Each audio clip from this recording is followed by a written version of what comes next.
We've talked about why people delay care: fear, masculinity, mistrust, culture. Now I want to talk about what actually happens when that delay catches up to the body. Because delayed care always has a cost, and that cost shows up physically, emotionally, financially, and sometimes permanently. When symptoms are ignored or dismissed, conditions don't stay the same, they progress. Cancer moves from early stage to advanced stage. High blood pressure quietly damages the heart, kidneys, and brain. Autoimmune diseases continue attacking the body. Brain injuries compound. By the time someone finally seeks care, the question isn't what's going on, it's how much damage has already been done. When you think about everything we've discussed, the normalization, the mistrust, what do you see as the biggest physical cost of waiting too long?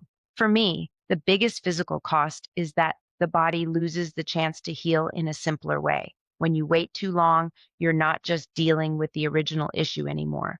You're dealing with everything that issue has touched along the way: organs, joints, nerves, energy, stamina. Things that might have been manageable early on become chronic or permanent.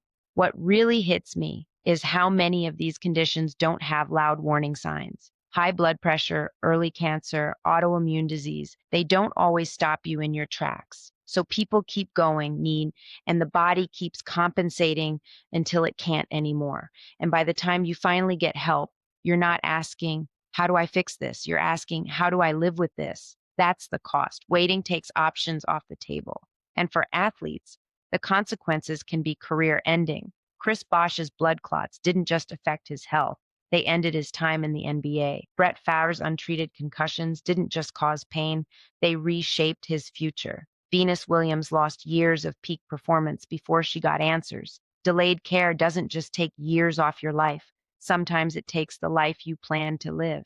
Let's pause for a quick reality check because the research on delayed care is clear. A large study published in the BMJ found that just a 4-week delay in cancer treatment can increase the risk of death by 6 to 13%, depending on the cancer type.